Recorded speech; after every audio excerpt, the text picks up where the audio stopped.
All right. Well, thank you everybody for being here. My name is Megan Reed. I am the Director of Marketing at Engage Energy and Industrial Consulting.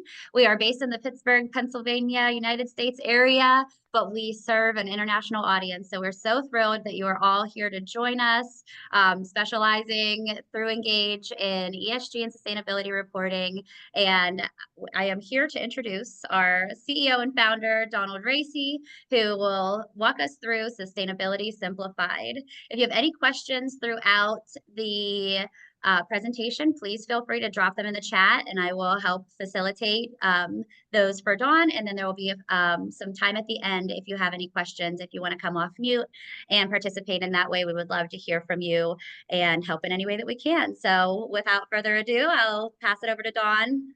And Thank take it you, away. Megan. Much appreciated. And thank you all for attending. It was great to see that we had over 50 people across 15 countries register for this webinar. So we're very grateful for that, and especially for those of you who are in different time zones that, it's noon, kind of around lunchtime here in the States where we are in the US. But for those of you that are either up very early or up very late, we thank you for your participation. And as Megan said, hope to leave a lot of time at the end to answer all of your questions. The other thing I wanted to note here is that we've probably got a lot of folks with varying levels of familiarity or expertise in these subjects. This is designed to be somewhat of a high-level overview, a lot of definitions.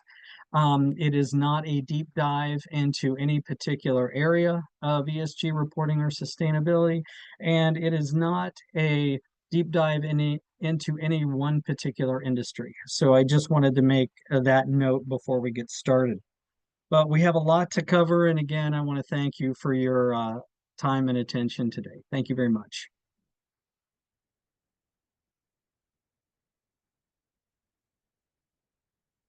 And I am trying to tab. Okay. So I wanted to talk about three concepts specifically. One is corporate social responsibility, environmental and ESG, and sustainability. A lot of times these terms are often used interchangeably, but we have very specific definitions for each. The key message that I'd like you to walk away with today is that these issues are fundamentally changing our global economy, and they're going to change your business. So it is important that, irregardless of the function that you hold within your company or the role that you possess, it's important to have a good understanding of what all this means and how it may impact not only your role, but your business and what is actually going on in your own economy and country and where you are on in the globe. Um, the other thing that's very important to note is that these concepts have evolved over time. They're going to continue to evolve. They can be very nuanced. And so we'll talk a little bit about that as we go forward as well. So our goals for today, we want to ground you on the basics of corporate social responsibility or CSR.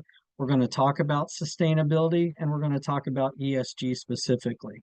We're going to discuss the impacts on your business, primarily talking about risk and what does risk mean to your business. And then finally, kind of at the end of this presentation, we're going to talk about the broader ESG ecosystem. Are there different types of reporting frameworks that are out there that are having a huge impact on how your company is probably addressing a lot of these particular concepts. So before we get too far down the road, I did want to give a little bit of a history lesson on this. You know, these concepts really got started back in the 80s and 90s, almost 40 plus years ago. And it was all around responsible investing, for instance. Um, Also, in the early 2000s, it took on a different meaning with a lot of corporate scandals that we went through, like Enron and WorldCom and those types of things, which both actually happened in 2001. Um, the term ESG itself was actually coined in 2004 by the UN Global Compact report that was put out that year. And that was the first time the term ESG was actually coined. And then finally, we had in 2006, we had the UN Principles for Responsible Investing was launched. That was another catalyst for a lot of the content that we're going to be talking about today. And now fast forward some 20 plus years, these concepts are now becoming core strategies of corporate uh, of corporate efforts across the globe, really. So corporate social responsibility. Uh, We look at this as this is what we believe. These are our core beliefs, and they represent our philosophy and values. This is also the impact an organizations will have on society and the environment. So if you really think about this, this is really about what is your company's mission, your vision, your purpose, and how does that relate to, our environment? How does that relate to the people that we serve, our customers, our employees, and our stakeholders in the communities in which we work in? And then finally, um, how do we want to govern ourselves? Do we want to be good stewards of the environment, good stewards of our people, and finally have good policies and practices that are in place that makes us a well-functioning and frankly an honest and in a company that is driven by integrity. That's kind of most important. The term sustainability is really not necessarily about the philosophies, but more about the actions that we actually take. This is the real work happens. These are things like our policies, the programs we have in place, the projects that we initiate on their behalf. In a simple definition of sustainability is our ability to meet the needs of the present without compromising or risking the ability of future generations to meet their needs. And again, like I said, these are those particular actions that a companies take around that. And these actions are measured on whether we're getting better or worse and which way are we trending. And we look at that under the lens of environmental, social, and governance. And we're going to talk more in depth about each one of those environmental, social, and governance aspects as we go forward. So again, as I said, for environmental, these include risk factors such as climate change, greenhouse gas emissions, energy consumption, waste and water. We could spend hours just talking about any one issue within environmental, within social, and within governance. So I'm just going to provide a very broad overview of each one to give you a good sense of the depth and breadth of everything that these particular issues cover. The social side, these include such things as fair labor practices, social justice, which is a term we're going to dive deeper into, worker safety, training, issues like that. And then finally, governance is all focused on, the ethics and the management systems, your internal controls, how you engage with your customers and other stakeholders. And so we're going to talk about how we pull all of this information together into a cohesive, not only philosophy, but specific actions. And then finally, how we actually measure our performance over time. So when we think about these issues, it is really all about assessing our risk. Each of the particular key indicators that we talk about across E, S, and G, we look at the various risk factors under environmental, social, and governance. But there's two concepts or two ways that we look at risk. And one is, what is the impact that ESG factors have on your company? So what do all of these outside forces, how do they impact your company? And second is, how do the actions that your companies take impact the outside environment? For instance, do your business practices, do your policies impact your stakeholders or your community members? And so that is a term when we look at risk from both ways, it's called double materiality. So again, it's the impact that risks have on your company, and it's the impact that your company has on outside factors.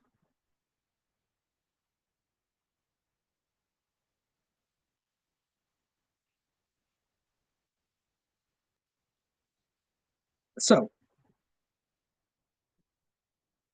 one of the things I wanted to mention is there are a number of what I would call global slash macroeconomic factors that are driving a lot of this discussion and how these issues are being framed and also how they're being addressed.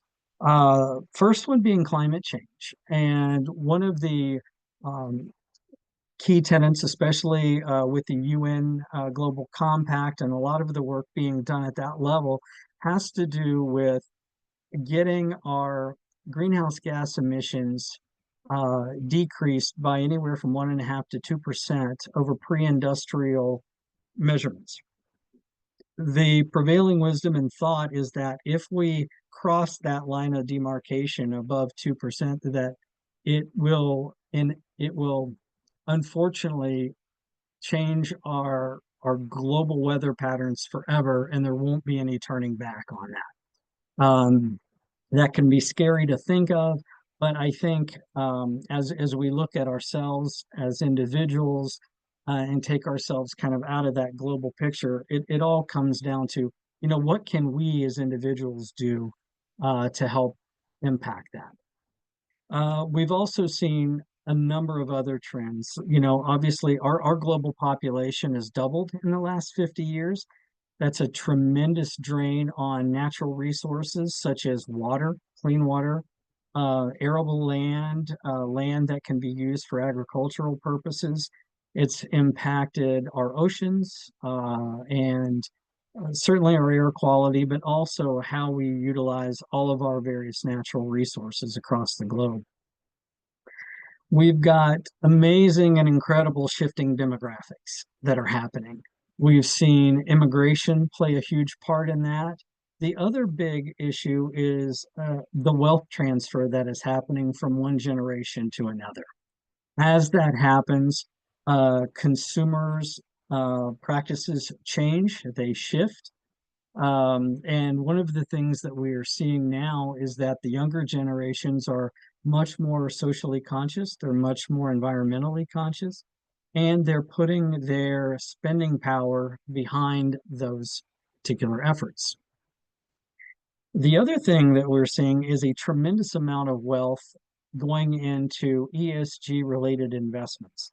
And it's estimated that there will be some $34 trillion invested annually by 2026 towards sustainable and ESG related investments. And that's globally. And then finally, globalization of the supply chain. The fact that I can go to my local grocer or market and pick out a piece of fruit that came from Canada or Mexico or South America or anywhere around the globe and bring it to my table within 15 minutes is absolutely amazing. We're also seeing those supply chains shrink for manufactured products as well from industrial applications. Not only through shipping channels, but rail and air freight and all along. We've really taken this global footprint and made it accessible to trade across countries like nothing before. And it's pretty amazing, but it comes with a cost. And so we're going to talk about some of those costs that happen. So just a little to dig deep a little bit more on the environmental side, climate change, for instance, is getting a lot of attention. But there are areas within the environmental realm that are highly regulated. And if you are in industry that you can often feel that that ESG reporting has become somewhat punitive because we have to report it on our ESG metrics. We're also reporting it, for instance, in our EH&S system and things like that. But there are three kind of things that I want to focus on. We can't go into all of these in detail, but we do want to focus a little bit on climate change. We want to talk about greenhouse gas emissions and how we're now measuring those. And then finally, I'd like to speak a little bit about harmful chemicals and the changes that that is having in the global supply chain. But needless to say, all of these areas like air quality and energy consumption, harmful chemicals, water and effluents, for instance, these are all areas that, depending on where you live around the globe, they are highly regulated, not only at the federal level, the state and province level, and then your local municipality or your own local government or town, village, city. There are any number of layers of regulations that we have to deal with. Um, in regard to, for instance, harmful chemicals,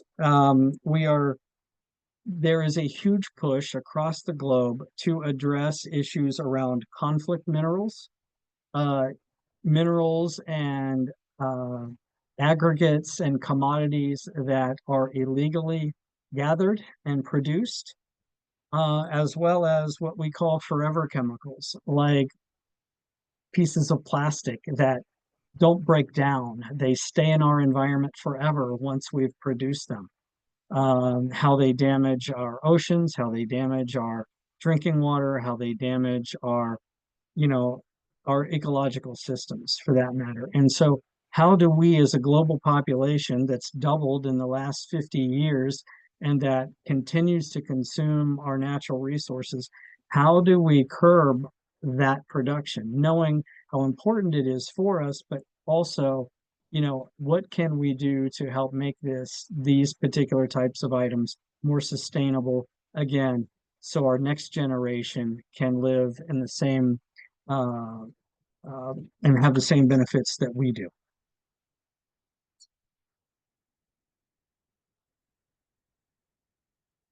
So I want to talk a little bit about greenhouse gas emissions. Um, Certainly gets a lot of attention globally.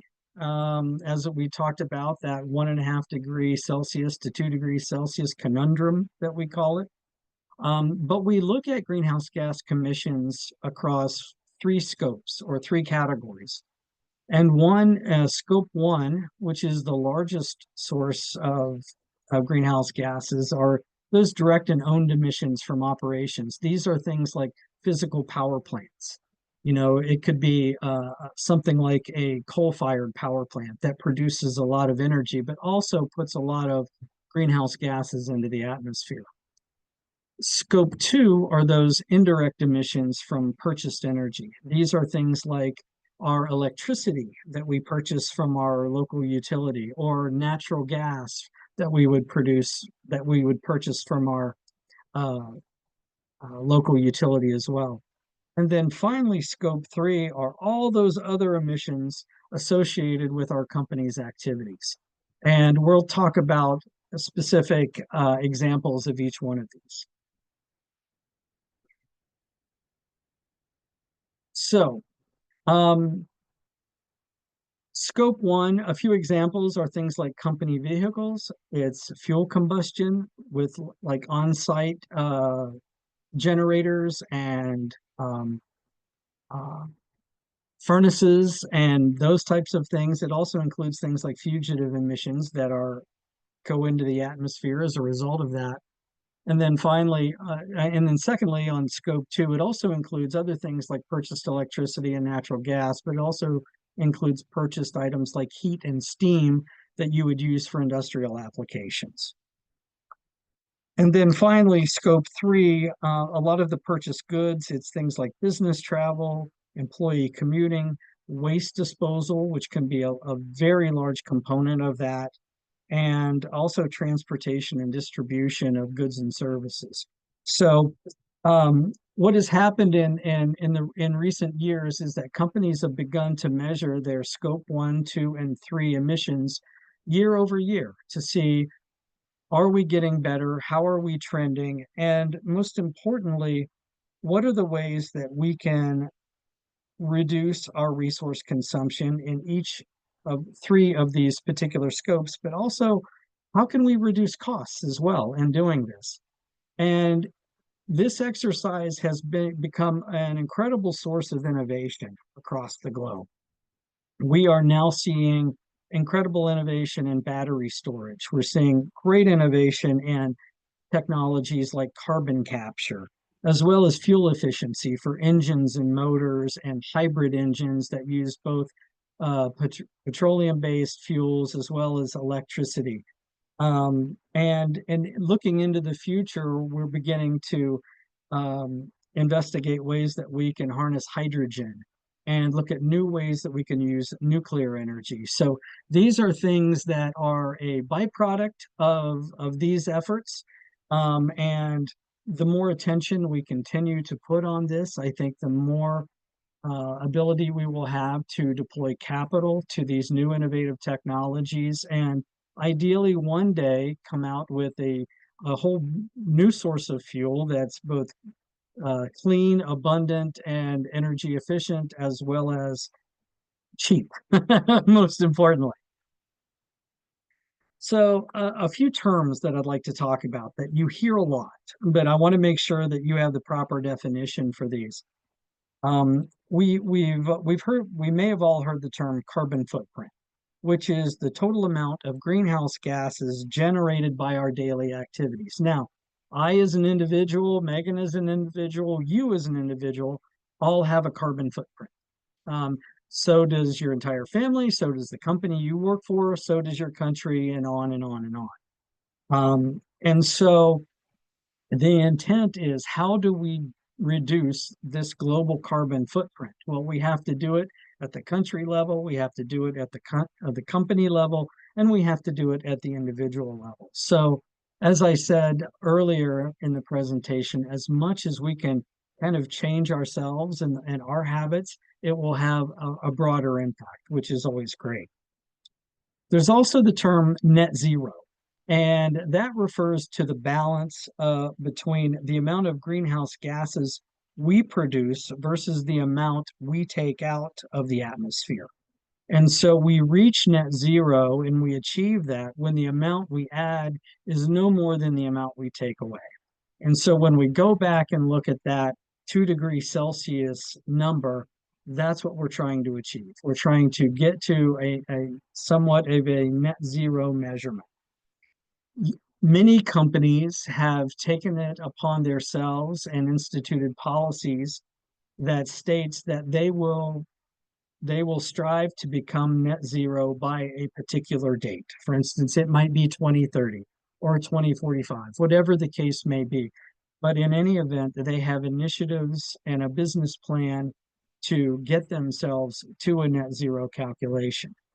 Now, one of the things I don't want to do is get into the argument of whether or not it's achievable. I'm saying the effort in itself is good. We know that there are certain countries, for instance, that are producing enormous amounts of emissions that negate, in many cases, a lot of the renewables and innovations that are being brought online. But hopefully over time that will reduce. Um, and I will use the United States here as an example. We went through a period of time called the Industrial Revolution, where we produced an incredible amount of infrastructure, and we did that with the use of coal-fired power plants. It's the same thing China is doing right now. They are very quickly transitioning from an agrarian economy to a manufacturing economy. In order to do that, they need a tremendous amount of power. The cheapest and most abundant way to do it right now with the most energy density is coal-fired power plants. And so to them, it is a necessary evil. The hope is that they will come online and then be taken offline much faster than what happened in the United States at the turn of the century. So that's my hope anyway. So One of the concepts that I'd like to talk about right now is a term called the circular economy. And that is an economic model that really prioritizes sustainability. And it aims to reduce costs and reduce waste. And we do that by recycling and reusing and remanufacturing products and materials and keep those products and materials in a continuous loop of use. The intent is keeping these products and materials out of landfills, out of the waste bin, and into the hands of people that can use them. And so, in a sense, we are creating value out of that waste. Um, I recall growing up as a young child, watching my grandfather, who was a farmer, never waste anything. Everything had a dual purpose. Everything was recycled. And so it's one of those values that I learned a long time ago as a child to don't don't waste. Always recycle. Always make sure that you're getting the most out of everything that you purchase and that you buy. And ideally, again, making sure that we're not filling our landfills with um, products that can't be reused, that won't break down, and hopefully companies will embrace this concept. And we're seeing tremendous innovation in this area and a lot of promise. And so when we talk about that value creation model in the circular economy, it kind of starts with how we design products. And so we're seeing tremendous innovation come from areas like architectural firms, furniture manufacturing, clothing, any number of things. They're looking at ways of how can we use material that is sustainable, that we can reuse, that will have multi-purposes, that won't be one and done when we produce it. And then finally, in our production methods, how can we produce them at not only the lowest cost, but also with the lowest amount of resources used? And then finally, how do we change the way we sell products out there? It's interesting. I have a 16-year-old son who's about to get his driver's license. When I was 16, all I wanted was to own a car and to drive. My son could care less. He's like, I can just use an Uber. I can just use a ride share. I don't need a car, which, when I was 16, all those years ago, was unheard of. But there are many, many products that are now being utilized in that fashion. Um, so like I said, it is just another way at looking at how we consume goods and services and products for the betterment, in many cases, of our environment. Um, we also want to take a look at how we collect and reuse those products. If you're in a company and you don't have a recycling program, I would urge you to raise your hand, go to your supervisors, or if you are the boss, institute a recycling program.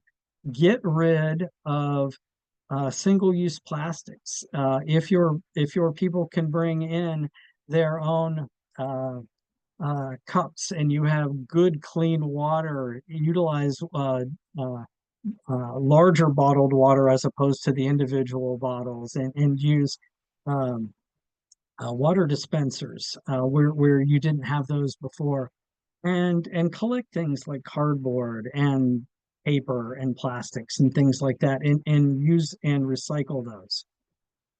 And then finally, how are we reintroducing those particular products back into the manufacturing cycle?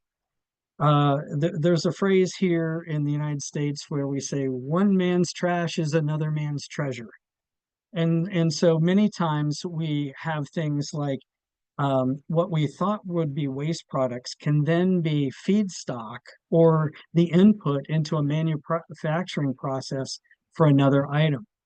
I recently spoke with a manufacturer that was actually paying someone to take material from their factory to dispose of it. They were spending thousands of dollars a month. They realized that they could find a potential buyer for this product, and that would be a raw material into that particular person's operation. This happened to be a metal fabrication shop. They were now able to sell all of that metal scrap at the tune of $1 million a year in new revenue, where they were once paying somebody to get rid of it for them. And so those are those types of things that really put this uh, circular economy business model into practice. And I hope that is something that all of you, regardless of what industry you are in, are starting to look at that. Just a little more on this particular area is that many, especially in the manufacturing world and in other industries, we are starting to take a look at the actual carbon intensity or the embodied carbon that is in the products that you produce. And so many companies, when they go to purchase new material, they want to understand what exactly are they purchasing, what type of embodied carbon are in those materials, and as not just embodied carbon, but chemicals, for instance, as well, and other materials. So it is a whole cycle of material traceability through that product life cycle. And there's a tool called the life cycle assessment that can be done on a product basis to determine what is that carbon footprint that you have, and also what is the material traceability of those items within a particular product or spec. And so we've also begun to see that not only carbon, that carbon is actually becoming a component of a bill of materials in many applications. So that is something to keep your eye on.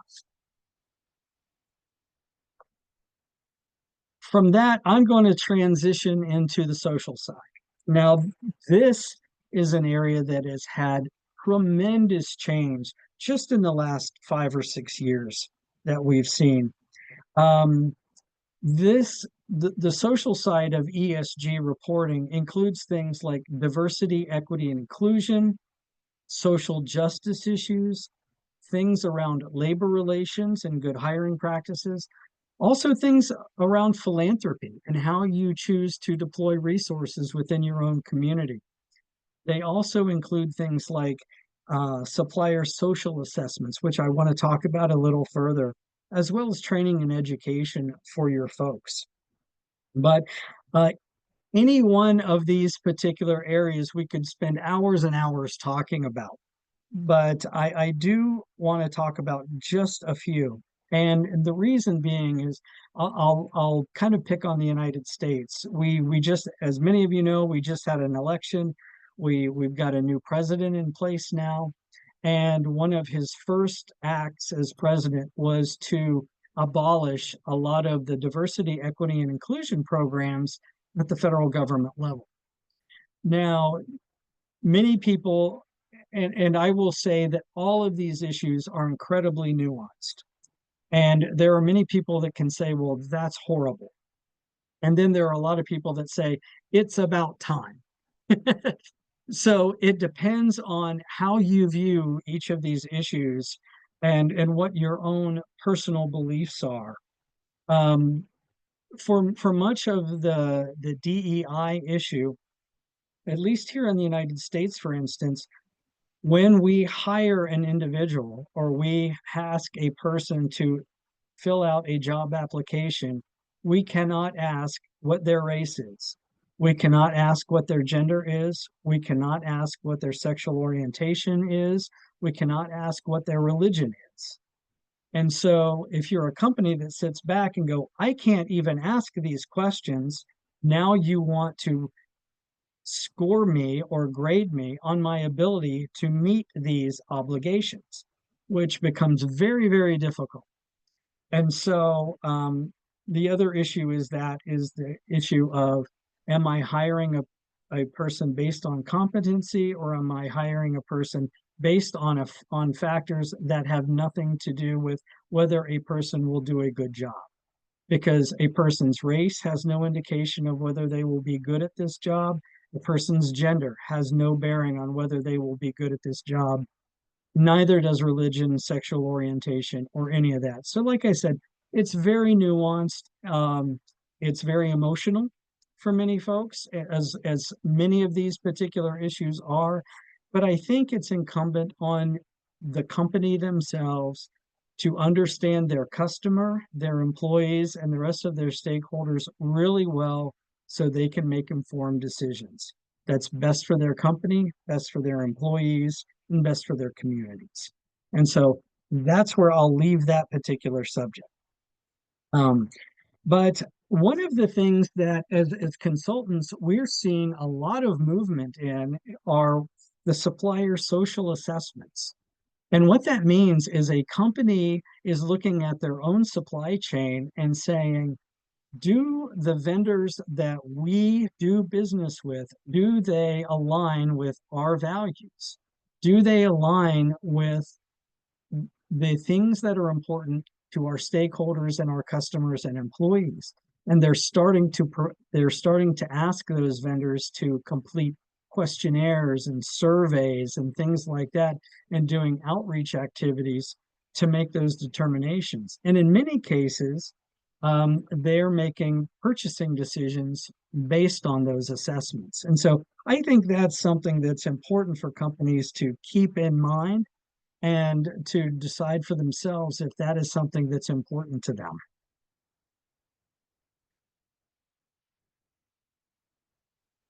As I mentioned, there are many, many social justice issues that are out there that can be very political, they can be very emotional, but yet it is important as an employer and as a business owner or a leader in a business that you are very well versed on these particular issues.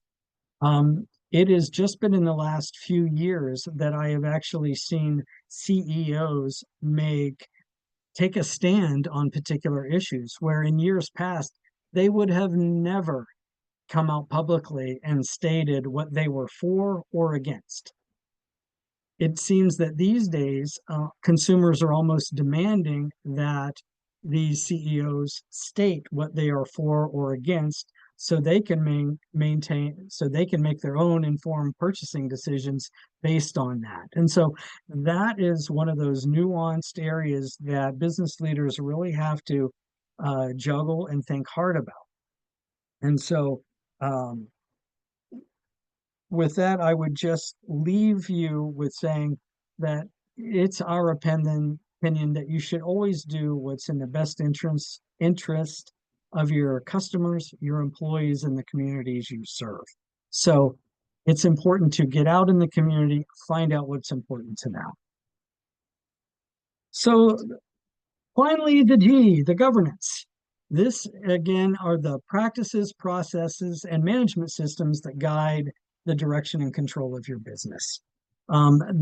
I always say, without the G, you don't get the E and the S. So this is really, we should have started this presentation with the G side, because I believe in my heart that it's the single most important aspect. So the G covers things like business ethics, cyber and data security, which has become a huge issue out there, especially in regards to access to customer information. These include things like your management systems. For instance, if you're a manufacturer, you might be ISO certified quality management system. You might have various different types of policies and procedures that guide your everyday activities within your business. Certainly, one of the most important are the regulatory compliance issues. These are the things that you have to do to stay in the good graces of the regulators and the lawmakers within your country, industry, and business. And then finally, I think one of the most important things is the impact that this is having on supply chains. And so, again, as consultants, some of the areas that we tend to work most on are the areas like due diligence. In other words, if I am going to partner with another company, what are those ESG risks that I need to be aware of that this potential partner might possess that would then bring undue risk onto my business? The other side is the regulatory compliance side. What are all of those areas that I have to comply with and meet our regulatory obligations and make sure that we have the management systems in place to address those to make sure that we don't get in trouble with our regulators. And then finally, the supply chain. We are seeing a tremendous amount of effort going into assessing our vendor population within various supply chains. So if you are a large corporate company and you have thousands of vendors, many of you may be involved with these efforts that to go in and assess your vendor population for their stances on ESG related issues. And so these come in the forms of many uh, surveys and questionnaires and things like that. So, what started all this? In a sense, there is a broader ESG reporting ecosystem that we look at, and it includes things like global goals and protocols, those regulatory requirements we talked about, ESG reporting frameworks, and then finally rating agencies. So each one of these four areas have a huge impact in how this movement and ecosystem will evolve over time. I want to spend just a little bit of time on each one of these. Megan and I were actually talking. We may do another webinar that just talks about this last part of this information that you all might want to get more information on. But global goals and protocols are those things at the UN level that are dictating a lot of how we measure and we assess the broader ESG ecosystem. And a lot of this came out of large conferences like the UN Global Compact, the Paris Climate Agreement, the UN 17 Sustainable Development Goals, which I think are all good and noble causes that I would recommend each of your companies really begin to look at.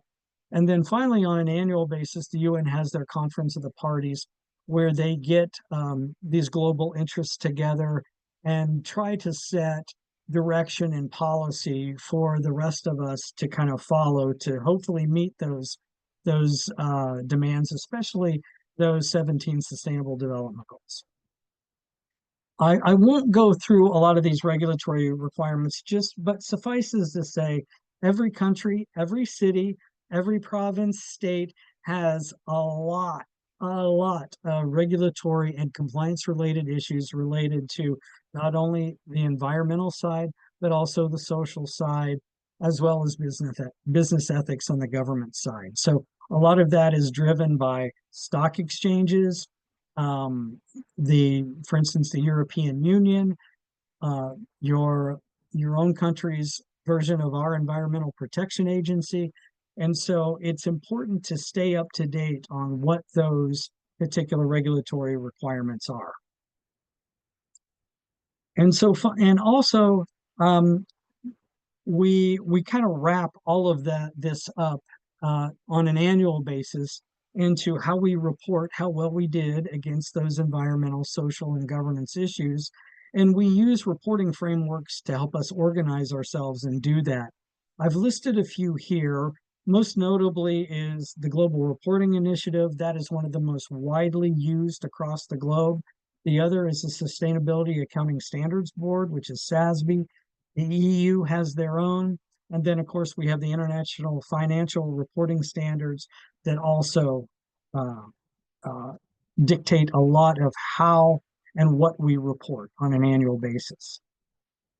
So, why is it important? You know, we just went through a myriad of those applications, but first and foremost, it's the regulatory compliance side. It is also being driven much by the financial community because that's how capital is deployed. And then finally, I'll leave it with a lot of just the social justice issues and the way we think about these social issues are changing our economy and the way we talk and act with each other. Um, I did want to kind of end this and leave you with kind of a cost. So what's all this mean at the end of the day? What's it going to cost if we do this? For large publicly traded companies, large corporate entities, it can and by the way, these figures were provided by our own Securities and Exchange Commission here in the United States. It's estimated that over $500,000 on an annual basis, large corporates will um, spend on complying with all of these ESG related activities. Now, for small, mid-sized companies, it could be as low as $25,000, as much as $100,000. It just depends. But in any event, there is a cost to this, and there is an overhead to this, and it's something that you need to be made aware of.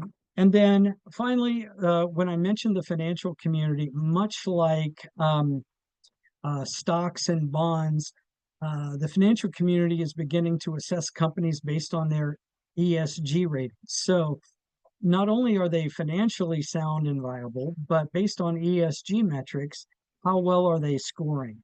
And that dictates on how well they are scored, which gives investors an indication on who we might want to spend our money on. So if we want to buy a particular stock and we want to invest based on ESG considerations, what companies can we best would best serve our funds and our resources. So again, something important to keep in mind. And lastly, I'll leave you with this. How do you get started? And again, I think our next webinar that we do, we're going to expand on this in great detail. And so Megan will send out an invitation for you all if you would like to attend. But the first step is to understand where you are and what your readiness is for something like this. You know, is your company even ready to take this on? And if they are, where might the gaps in being able to fully deploy a program like this from the beginning of just starting out and not knowing where to start? Where do you land along that spectrum? And then second, how do you put a program governance together? How would you assemble a team to do this? And then third, going back to the risks, how would you define what is material to you? What are all of those risks across E, S, and G that would impact your ability to comply with this and actually engage in a project like this? And then finally, how would you conduct that greenhouse gas inventory? How would you select the framework that you want to begin measuring yourselves on? And then at the end of the day, or at the end of the year, how would you like to report what your company did? The intention here is in reporting is that you tell your story as a company. And ideally, you inspire others to do the same through that storytelling. And so with that, I'm going to leave you with all of these concepts. I know we went through a tremendous amount in a very short period of time. I hope you have questions, and I'd like to leave the last 10 or 15 minutes or so to answer those questions. And with that, I just want to thank you for your time and attention. I hope this was educational. I hope you gleaned some value from it. And the last thing I want to leave you, which is a very simple axiom that I live with, and that is when it comes to E, the environment, I always say leave it better than you found it. So at an individual level, we can all do that. If you're walking down a sidewalk and you see a piece of trash, pick it up, throw it away. You know, just do your part. Social, I always say follow the golden rule, which is always treat others how you would like to be treated. You can never go wrong in that regard. And then finally, always act with honesty and integrity. And I think if you do those simple things, you've just created now a more sustainable and better environment for all of us. So thank you. I appreciate your time. And Megan, I'll turn it over to you. Awesome. Very good, Dawn. Thank you for all of that valuable information. I just dropped a message in the chat. If anybody has any questions, feel free to unmute and speak up, raise your hand, or drop something in the chat, and I'd be happy to read it out loud for Dawn to answer. So Daniel says, great presentation, very informative. Thank you, Daniel. Thanks for being here. We'll follow up and send out the recording and then also additional information for the next one, as Dawn mentioned, if anybody wants to come to that. And also, if you would like a copy of this, please just reach out. We'll be happy to send it to you. No worries. Definitely. All right. Well, it doesn't look like we have any questions coming in. Oh, here we go. Katie says, in the gap analysis, choose a few of the most impactful issues. Oh, sorry. One way. Impactful issues to measure. Do not try to do everything. Very No, good that's point. absolutely right. Mhm. Absolutely right. Exactly. You got to figure out what works for you and your company and what's going to be best for the environment that you serve.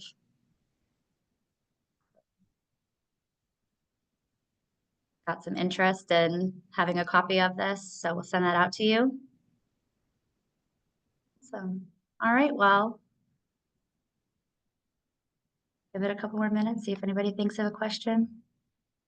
Good. I'm so glad to see that people were getting some value from this. Thank you so much for this feedback. That's really helpful for us to formulate our presentation for others as well. So thank you for that feedback. I'm glad that you guys all learned a lot. And the other thing I'll mention, please go out, follow us online on LinkedIn. There's always great resources there, and you're welcome to visit our website and download any of our resources as well. So thank you very much. Yep. All right. Well, it doesn't look like anybody has any questions coming through, but if you think of anything afterwards, don't hesitate to email. Everybody should have received at least an email from me, so you can just respond to that. We'll be happy to get you in touch with anybody that we need to and answer any questions you may have, but looking forward to seeing you on the next one. Thank you so much for being here.